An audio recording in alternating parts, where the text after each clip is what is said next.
শনিবার প্রকাশিত হলো রাজ্যের হাই মাদ্রাসার ফলাফল। আর এই ফলাফলে জয় জয়কার মালদা জেলার। এছাড়াও মেধা তালিকার 10টি স্থানে 15 জন রয়েছে, তবে প্রথম 5টি স্থানই শুধু ছাত্রীদের দখলে। তৃতীয় স্থান পেয়েছে মোহাম্মদিয়া হাই মাদ্রাসার আলিফ নূর খাতুন। ওর প্রাপ্ত নম্বর 800-র মধ্যে 772। আসলে এদিন হাই মাদ্রাসা আলিম ও ফাজিল পরীক্ষার ফল প্রকাশিত হয়। আলিফ নূর মূলত ফেরিওয়ালার মেয়ে, ফলে ভীষণই কষ্ট করে পড়াশোনা করেছে।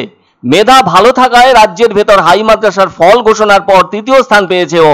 আলিফ নূরের বাড়ি মালদার বাহাদুরপুর এলাকায়। 2024-25 শিক্ষাবর্ষের মোহাম্মদিয়া হাই মাদ্রাসা স্কুলের ছাত্রী এই আলিফ নূর। ওর এমন ভালো ফল হওয়ায় স্কুল তথা তার বাড়ির এলাকার মানুষজন যথেষ্ট খুশি। জানা গেছে আলিফ নূর ছোট বয়স থেকে মেধাবী ছাত্রী থাকায় আজ জীবনের প্রথম বড় পরীক্ষায় আর যাই হোক ভালো ফল করতে সক্ষম হয়।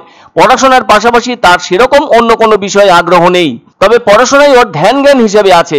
আলিফ নূর জানায় ওর প্রিয় বিষয় হলো ইতিহাস, কিন্তু ছোটবেলা থেকেই ইচ্ছে আছে পড়াশোনা করে ডাক্তার হওয়ার। এমন স্বপ্ন তো ভালো। তাছাড়া আলিফ নূর তো মেধাবী ছাত্রী, ফলে ঠিকমতো পড়াশোনা করলে ওর সেই স্বপ্ন পূরণ হতে পারে। তবে তার জন্য তো অর্থেরও প্রয়োজন আছে। এদিকে ওর বাবার দৈনিক রোজগারও তেমন ভালো নয়, কারণ একজন সাধারণ ফেরিওয়ালার পক্ষে প্রতিদিন বিভিন্ন জায়গায় ঘুরে ঘুরে কত টাকার জিনিস বিক্রি করা সম্ভব সেটা তো আন্দাজ করলেই বোঝা যায়। তাই সেদিক থেকে ভাবলে আলিফ নূরকে ওর কঠিন প্রচেষ্টা রেখে কঠোর পরিশ্রম করে নিজের পড়াশোনা চালিয়ে যেতে হবে, যা ভীষণই কঠিন কাজ। আসলে শিক্ষার যে কোনো ক্ষেত্রে বড় হতে গেলে মেধা থাকাও দরকার, তা না হলে লক্ষ্য পূরণ হয় না। একটা ব্যাপার হয়তো অনেককেই ভাবিয়ে তুলবে, সেটা হলো ওর প্রিয় বিষয় ইতিহাস। কেননা ওই বিষয় তো বিজ্ঞানের পড়াশোনার ক্ষেত্রে কোনো কাজে লাগবে না, ফলে বিজ্ঞান নিয়ে পড়তে গেলে ইতিহাসকে সরিয়ে রাখতে হবে।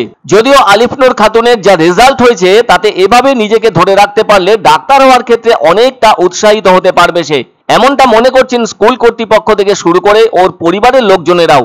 ওর বিভিন্ন বিষয়ে প্রাপ্ত নম্বরগুলো হলো বাংলায় 97, ইংরেজিতে 92, অঙ্কে 97, ইতিহাসে 97, ভূগোলে 99, ভৌত বিজ্ঞানে 94, জীবন বিজ্ঞানে 97 এবং ইসলাম পরিচয় 99। বাবা রেজাউল ইসলাম তো মেয়ের জন্য যথেষ্ট ভাবছেন, কিন্তু সেভাবে কিছু করে উঠতে পারছেন না। আর মা রবিনা বিবি তো সামান্য একটা কাজ করেন, এছাড়া তিনি কিন্তু গৃহবধূ। এদিকে আলিফ নূররা 4 বোন। বড় দিদি রাজিয়া সুলতানা নার্সিং কোর্স শেষ করে একটি নার্সিং হোমে কর্মরত। আরেক দিদি আফসানা রোজি ডিপ্লোমা কোর্স করে একটি ল্যাবে কর্মরত। ছোট বোন আবিজ ফাতেমা পড়াশোনা করছে। যে মাদ্রাসা থেকে আলিফ নূর মেধা তালিকায় নিজের নাম রাখতে পেরেছে, সেখান থেকে এবার 381 জন ছাত্রছাত্রী পরীক্ষায় বসেছিল, পাশ করেছে 353 জন। প্রায় 10 বছর পর ভালো র্যাঙ্ক করলো এই মাদ্রাসা স্কুলটি আলিফ নূরের মাধ্যমে। সেজন্য মাদ্রাসার শিক্ষক থেকে শুরু করে ছাত্রছাত্রী প্রত্যেকেই গর্বিত। এবার রাজ্যের ভেতর প্রথম, দ্বিতীয় থেকে শুরু করে 8ম স্থান পর্যন্ত একচেটিয়া ভালো ফল মালদা জেলার।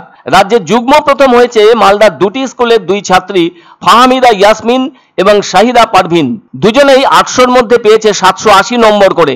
দ্বিতীয় স্থান পেয়েছে শামসুল নেহা, ওর প্রাপ্ত নম্বর 776। আমার বাবা মা, আমার সমস্ত শিক্ষক শিক্ষিকা এবং আমার ডক্টর লেখাপড়াটাই ভালোবাসতো। ও বলতো ওই ডাক্তারি হলে ভালো হতো, আমি ছোটোখাটো হকারি বলি। আমরা খুবই আপ্লুত, আমাদের সমস্ত শিক্ষক শিক্ষিকা বৃন্দ সবাই আপ্লুত, এলাকাবাসী আপ্লুত, আবেগ আপ্লুত। আজকে আমরা প্রায় 10 বছর পরে বোর্ড স্ট্যান্ড করতে পেরেছি আমাদের মাদ্রাসা থেকে। এরকম আমাদের আশা ছিল, প্রত্যাশাটা আমাদের পূর্ণ হয়েছে।